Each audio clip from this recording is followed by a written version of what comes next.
Oi gente, tudo bem com vocês? Hoje eu trouxe um tema super importante que é a respeito do protetor solar. Então nesse vídeo eu vou trazer tudo o que você precisa saber sobre protetor solar. Então desde o básico, do que seriam os raios UVA, UVB, qual que é a diferença de um filtro físico e um filtro químico, como escolher o protetor ideal para a sua pele.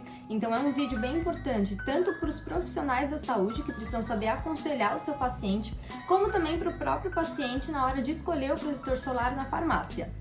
Bom, então vamos lá. O protetor solar protege a nossa pele contra os raios ultravioletas emitidos pelo sol. E quando a gente fala de raio ultravioleta, temos dois tipos, o raio UVA e o raio UVB. Mas qual que é a diferença entre esses dois?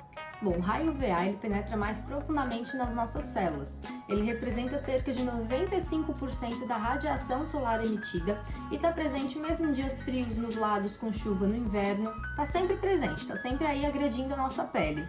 Ele é responsável também por causar o envelhecimento precoce, as manchinhas e também o câncer de pele. Já o raio UVB, ele é mais superficial. Ele é responsável por causar aquelas queimaduras solares, a vermelhidão e o bronzeado.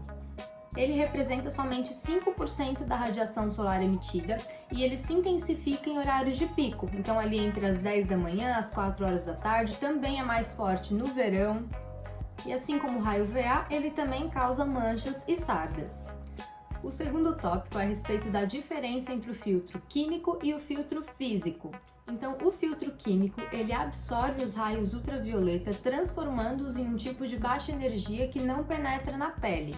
Por ser químico, ele possui substâncias que podem ser absorvidas pela corrente sanguínea, causando alergias, irritação e vermelhidão.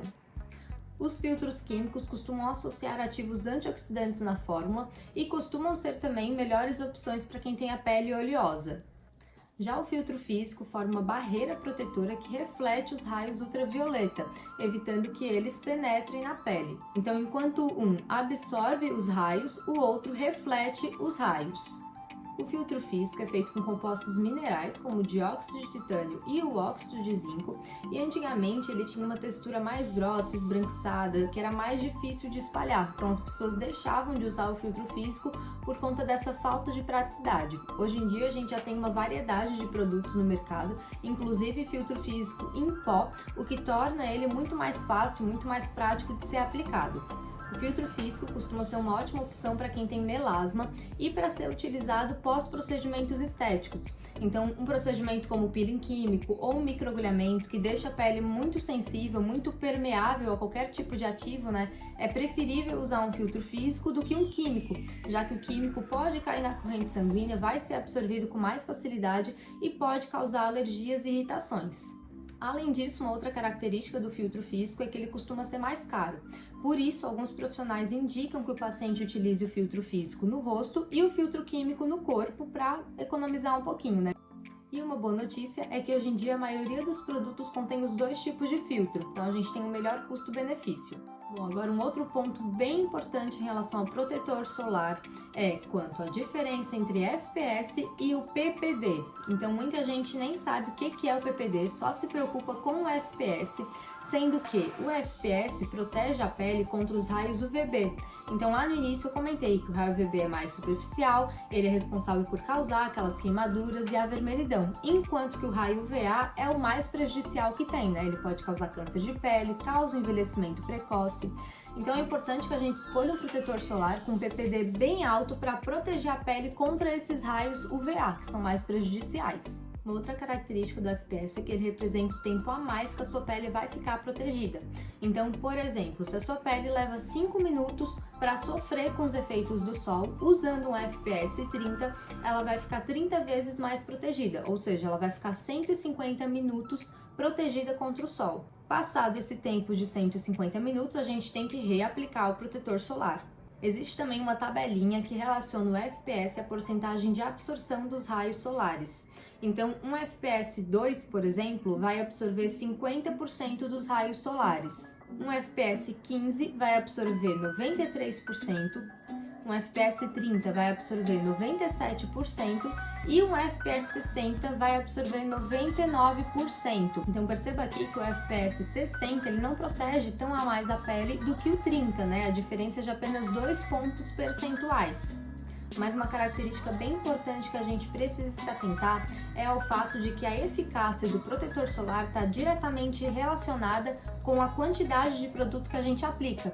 Então, cada região do corpo vai ter uma quantidade de produto específica para proteger a pele, como diz no rótulo, né? Um FPS 30, 60, seja como for. Então, se você colocar uma quantidade insuficiente de produto na palma da mão e quiser espalhar isso pelo rosto, pelo pescoço, corpo, seja onde for, e tiver que fazer força para espalhar o protetor solar, sentir que a pele seca muito rápido, né? Não tá certo, é porque você tá colocando uma quantidade insuficiente. Então o FPS 60 ele pode virar um FPS 30 apenas pelo fato de que você colocou pouco produto. Mesmo vale para o FPS 30, né, 15 e assim por diante, vai cada vez diminuindo. Então não tem problema utilizar um FPS 30 desde que você coloque a quantidade correta na palma da mão. Lembrando também da tabelinha, né, daquelas características que eu falei em relação ao tempo a mais que a pele fica protegida. Um FPS 30 você vai ter que repassar mais vezes ao longo do dia do que um FPS 60. Já o PPD ele protege contra os raios UVA, como eu já falei, e é importante escolher um produto que contém essa informação no rótulo. Então a maioria dos produtos não tem o PPD escrito no rótulo, e isso já mostra, já diferencia um protetor solar de boa qualidade e de uma qualidade um pouco inferior. Para proteger a pele adequadamente, o PPD precisa ser pelo menos 1/3 do FPS. Então, se a gente tem um FPS com fator 30, o PPD precisa ser no mínimo 10.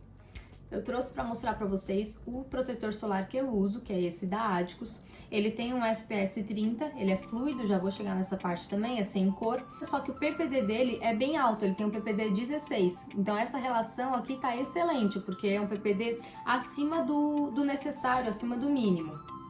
Outro ponto também é a respeito do dióxido de titânio e o óxido de zinco, que protegem a pele contra os raios UVA e UVB, ou seja, para um protetor solar ter PPD, ele tem que ter filtro físico, que é um desses dois componentes na sua fórmula. Existe também um composto chamado óxido de ferro que protege a pele contra a luz visível, então a chamada luz azul. É aquela luz que está presente no celular, na televisão, no computador, até mesmo nessas luzes, nessas lâmpadas que a gente tem em casa. Então é bem importante para quem tem melasma utilizar um protetor solar que contenha o óxido de ferro. E uma boa notícia é que o óxido de ferro ele está presente em protetores com cor. Então por isso que muitas vezes a gente diz que o protetor com cor ele protege mais a pele do que o protetor sem cor. É por conta dessa característica. Agora algumas recomendações gerais de uso do protetor solar. Reaplicar ele a cada 3 ou 4 horas ao longo do dia. Então não importa se está chovendo, não importa se você não vai sair de casa, se está nublado, se é inverno, tem que passar o protetor solar na hora que acorda e reaplicar ele ao longo do dia. E aqui vai uma dica, para quem gosta de usar protetor com cor, por exemplo, eu hoje usei, não costumo usar o protetor com cor, mas hoje usei para fazer aquele efeito de base, né, substituir a base, então usei ele com cor, que é esse daqui, FPS 40 da Adicus também. E para não ter que reaplicar ele de novo depois e aí borrar toda a maquiagem, ter que fazer tudo de novo, uma opção é usar os filtros solares em pó. Então tem várias opções no mercado, tem inclusive da Adicus, que é uma marca que eu gosto bastante, vocês já devem ter reparado, né, que os dois que eu tenho aqui são da Adicus. Mas eu comprei esse daqui, que não foi intencionalmente, eu comprei esse pó base da Quem Disse Berenice e depois quando eu cheguei em casa eu fui descobrir que ele tem um FPS 60, então é também uma ótima opção para usar ao longo do dia. Eu trouxe para vocês também uma opção de protetor 100% físico, então ótimo para ser utilizado depois de procedimentos estéticos, como eu falei, né, peeling químico, microagulhamento, enfim. Até o nome dele tá como loção pós-peeling. É esse daqui da Meso, Dermocosméticos. Ele tem um FPS 30, só que o PPD dele é 45, então um PPD bem alto. Além disso, ele contém também ácido hialurônico, cobre, luteína, vitamina E, zinco e o Vederine, que é um ativo que eu vou falar mais pra frente, que é bem bacana também.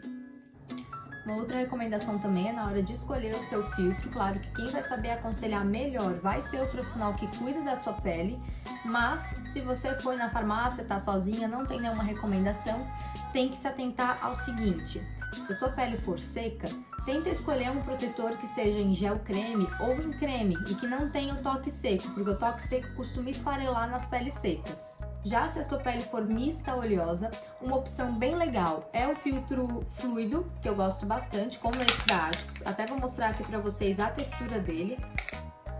Ele é bem aguadinho, ó. Ele até escorre da mão. Então ele seca na hora, ele não deixa oleoso. Ou escolhe um gel creme, um creme que seja oil free, que não tenha óleo na sua composição e que tenha o toque seco. Gente, por hoje era isso. Já falei tudo que eu tinha para passar para vocês sobre o protetor solar. Espero que vocês tenham gostado do vídeo. Se gostaram, deixem um like, se inscrevam no canal, compartilhem esse vídeo com quem pode também se interessar sobre o assunto. E fiquem de olho que no próximo vídeo o tema será sobre melasma. Então vou falar algumas peculiaridades dessa mancha de tão difícil tratamento e como escolher o protetor solar ideal. Então até logo!